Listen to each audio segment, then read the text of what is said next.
And now we have a very special guest, Sreyashi Sen. She is the founder and managing director of Darpan Global. Darpan is presently developing feature projects and web series with India, Malaysia, Cambodia, Philippines, and France. Shreyasi has produced a short film, Solitude, shot entirely during COVID, and the motivational series for 100% of migrant workers. Our stories, your stories, and our songs, your songs. Also for the Prime Minister's Office of Singapore, she is also produced. Please take us through your upcoming joint Indo-French production to be shot in France. Thank you, Ameya, and thank you for having me.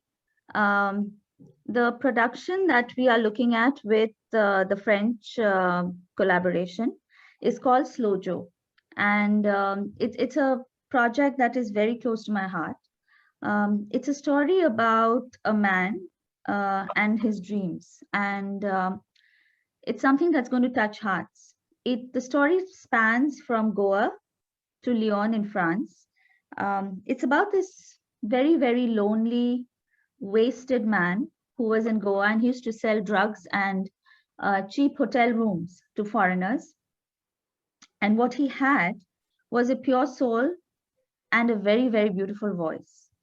He gets found by this gentleman from France called Cedric, who was visiting Goa with his girlfriend, Marion. And Cedric thought Joe had a beautiful voice, and this voice needed to be heard in the world. He took Joe's, and this we are talking about 2009, when Cedric called his partner and music producer, Olivier, in France and said, we need to see how this voice can be heard far and wide, and sent a CD to Olivier. Olivier takes this CD to the director of the Transmusicals Festival in Rennes. And next we know that Joe is going to be invited to open this festival with his song, not just a slot. Of course, this took a lot of convincing initially, but when the director of the festival heard Joe's voice, said this is a voice that needs to be heard, and heard by being the opening voice of the festival. But the bigger problem starts later because Joe is someone who doesn't have any identity documents. He doesn't have a passport. He doesn't have a ration card. He doesn't even have a bank account. But Cedric and Olivier believed so much in him, more Cedric at that time, because Olivier hadn't met him, is they fight to the end to make sure that they get his documents and make sure Joe comes to Lyon. Once he reaches France, the world changes, because not just that one concert, they form an English band in France called Slow Joe and the Ginger Accident. And the band, in its lifetime of about 7 years, performs 250 concerts. Joe is an instant success. They have their first album released in 2011 called Sunny Side Up. And the most beautiful thing is, Slow Joe at that time is 64 years of age. He's not a young man. And Joe lived to the ripe age of 73. He only lived a few years after. Joe always kept saying, I don't want to be a singer, but I want to sing. So it was not that fame he was after. It was just about finding his own heart. He lived a bachelor all his life. Olivier, Joe, and Cedric were like family. When the story came to me, it was a story that I felt would echo with everybody who has a dream, everybody who is a pure soul and wants their voice heard. It may not be songs, it just could be your dreams that need to see a borderless reality. And every time that we have spoken about the film anywhere, we've only found more and more people coming together to collaborate.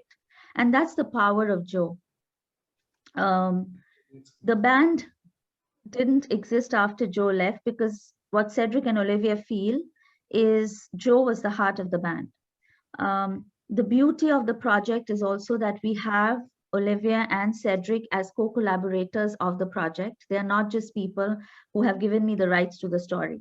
And that's what's the beauty of the script. Even when Shomik, who's writing the script and was the one who brought the story to me from just a mere newspaper article last year. And what was very miraculous is the story came to me on the day of Joe's birthday, which is 2nd of May.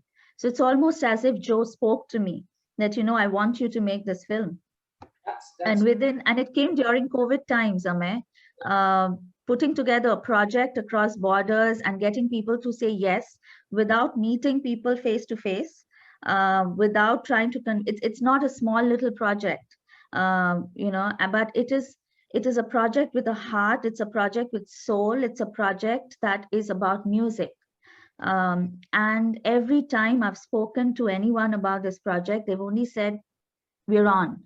There are times we even haven't spoken about commercial details, and they've said, we're just on, we'll talk later, but we're on. We want to be part of this project, but this is a film that has to be made. Exactly, it's the way the pieces of the puzzle have fallen together. We have Jackie Shroff playing Slow Joe. When we spoke to Jack, he said, yes, I'll do it. And he's gotten to the film to the extent that I can't even imagine. He's been beautiful to talk to and work with till now. He's gotten to the role, as in he said, I'm so happy that I'm playing such a pure soul. I remember doing a dinner with him in Mumbai, and he made sure the restaurant played only Slow Joe songs. Can you imagine?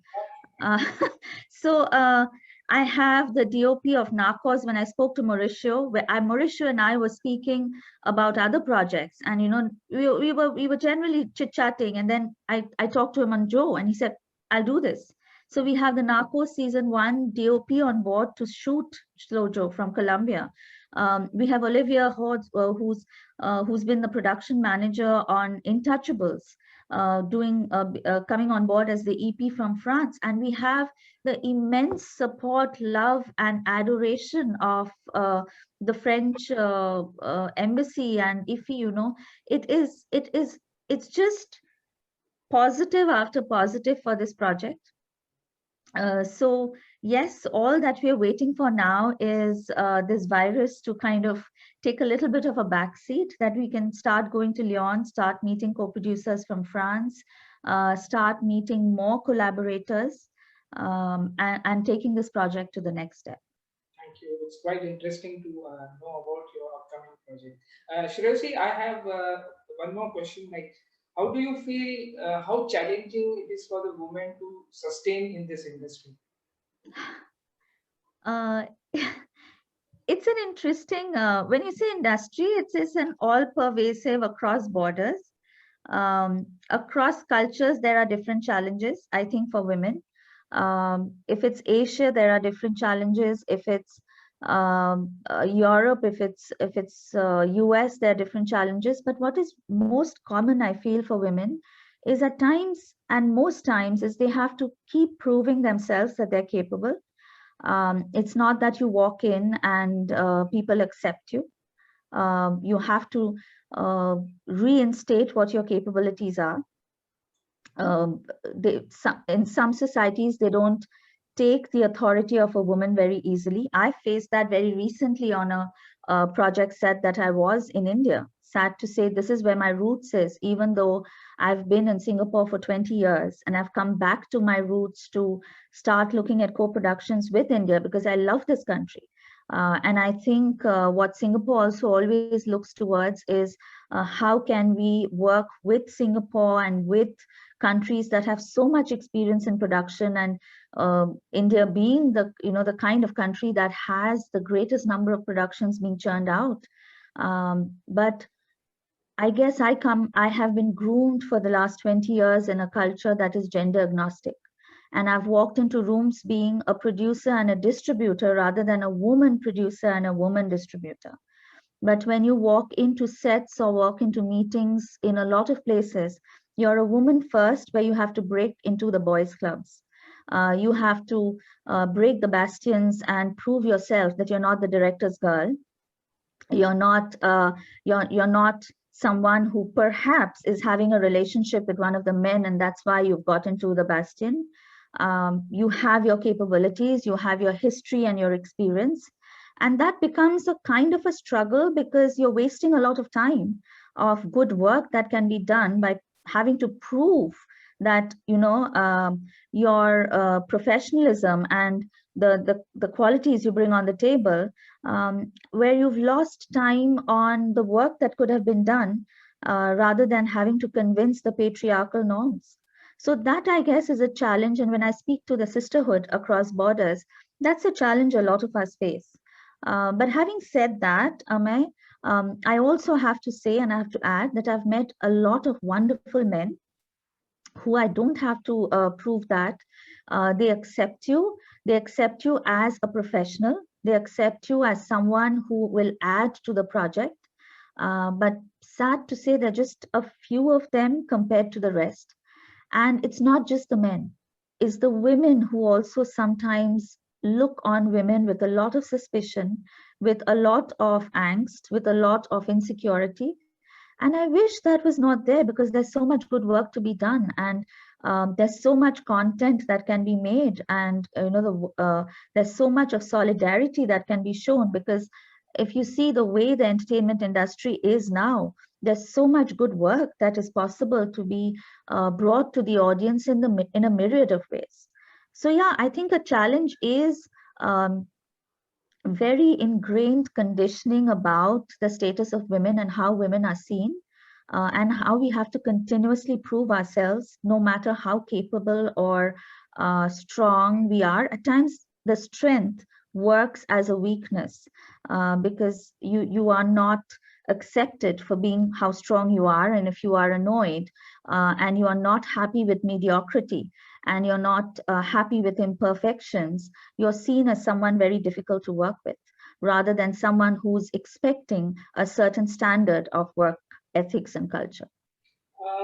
There's one more question which comes to my mind is, do you feel that women have been underrepresented in creative positions? Um, One is underrepresented, but even if there are a lot of women, it's also unrecognized. So I hope, and at the same time, lower pays. If you see from actors, directors to technicians, a lot of times a woman is not paid equally as a man. But the good that is coming out is a lot of the men are also saying that if my co-worker is not paid equally, and I don't need to take names, you're seeing it in the news every day, that especially non-Asian uh, industries in non-Asian communities in our industry, there are some actors who have come forward saying, if my co-actor is not paid equally as I am, I'm not going to be doing this film, which is a great step. And I think that's how it should be. It should be on your capacity and capability, and not your gender that defines, what is your pay. I've been questioned when I've asked for maybe a pittance of what I should be paid, that, what, she's taking back so much. And why? Because I'm capable, but because my gender says that, well, she's a woman, she shouldn't be paid. Why? Sometimes we are misrepresented, sometimes we are underrepresented. Yes, I feel more women should come in, but women are scared at times because of all that I've said before. They're scared to come into the industry, but I am seeing a lot of women come in various roles, and not just above the line roles. There are a lot of below the line roles that I'm seeing a lot of women now taking on and helming that, which is a great thing. It's just that I hope they are not harassed. They are treated equally. They're treated with respect that they deserve by men and women. We always look at, what I see is, we're always looking at feminism as a dirty F word. It's not, right? It's not about being anti-men. It's about men and women being pro-women. Um, so I guess that has to start. The other thing that we have to become is gender agnostic, which I keep saying. Don't say it's a woman director, it's a woman producer. It's a producer. I am a producer. I am a distributor. It's not that I have to come and shout that I'm a woman. I am coming with my capacity and my designation of my role in a production. It doesn't matter what my gender is. What matters is what is it that I bring to the table as a person, as a human being, as a professional. And that's when I think the real change will come.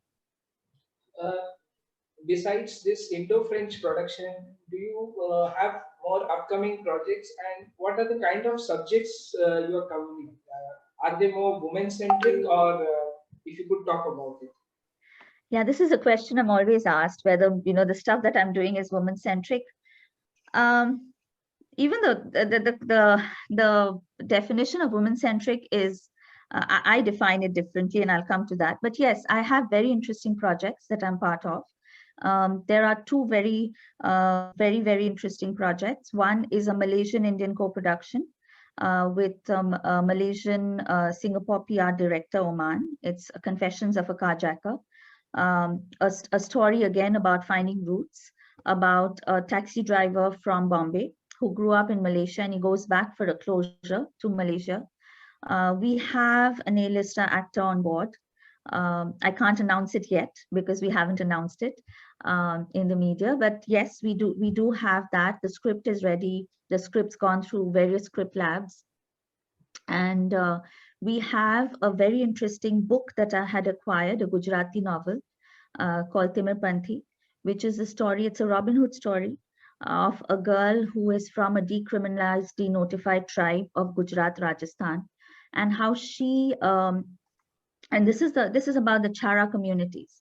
And the Charas, as you know, are adept in the art of theft. They're thuggis. And she wants a certain kind of social change by building a school for her community because they're ostracized as a community. And she doesn't she's not successful in the right ways to kind of create this school. But then she realizes that the only way to do it is through the art of theft, and how she successfully does that. And there are twists and turns, and there's this very interesting character who's her grandmother, who tells her tales about the community. It's written in the most quirky, beautiful fashion. We have co-writers of one of the biggest Bollywood movies that's coming as one of the writers of the script, and the director Dakshin Bajrangi Chara. He's from the community himself, so he brings with him a plethora of experience and knowledge. He's from the street theater community too, so he comes with that intensity that's needed for a film like that. So that's another very intense production that I'm part of. But do I do women-centric films? For me, women-centric may not be just because of the subject or maybe the protagonist. Does the production have a lot of women? Does the production have a director maybe who's a woman? Is the producer a woman? Yes, I am. I'm a woman of color from Asia. And does the film promote a very equitable culture? Yes. There is another project, which is a book, which is going to be commissioned. We're in conversation with OTTs, which is quite a mega project, which is going to be about a dynasty of a family of arms dealers, based and inspired by true events, based in India. That can run into several seasons. We are developing that. There are two smaller regional films that we are looking at, and I'm continuously looking at scripts because I feel we need to look at films that can be path breakers. I don't segregate films as festival films or commercial films. Films are meant for audiences that will resonate with them.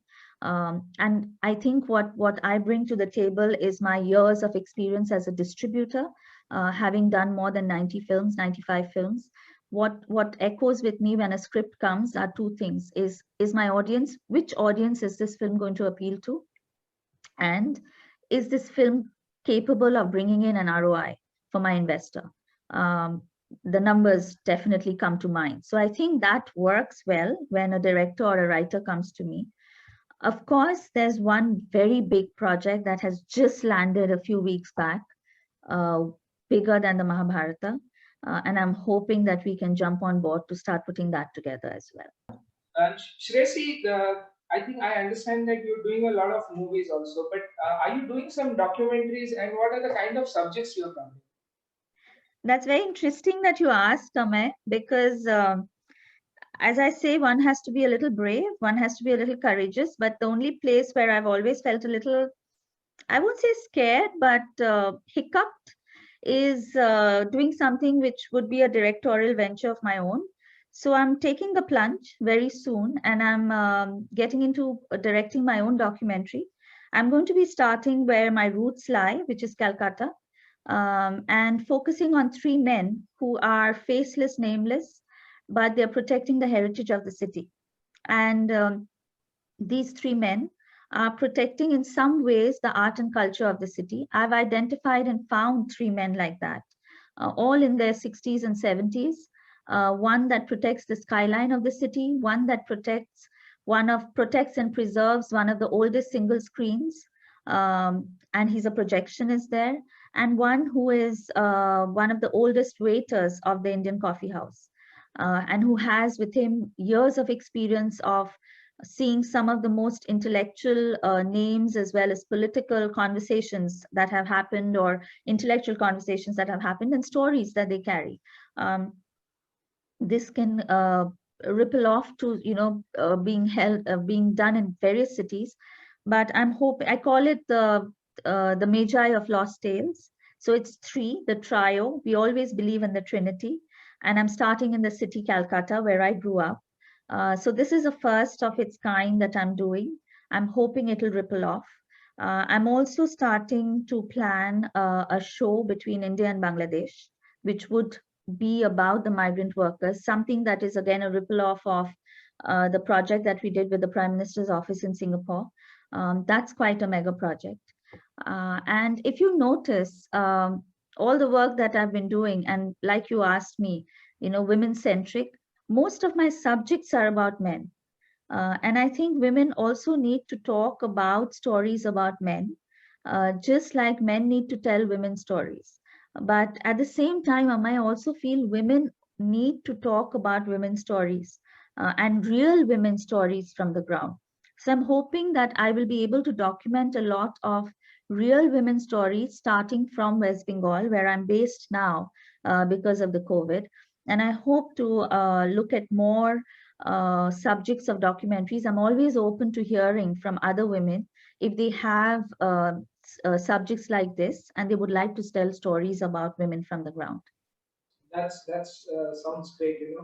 Shirase, it was a pleasure talking to you. I like the way you express your thoughts. You are an independent woman by nature, and I always tell my wife also that you always have to be independent in your thoughts, but at the same time you have to take care of your family also.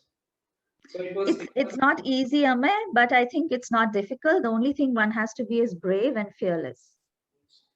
Thank you, Shreyasi, for joining on this very special broadcast. I congratulate you on your upcoming projects, and I hope through your productions you will also bring more positivity into the society. Thank Thank you you. very much. Thank you, Amay. A pleasure. This is Ameya Sathaye for sarkaritel.com and diplomacy.com signing off from New Delhi. Thank you very much. Thank you.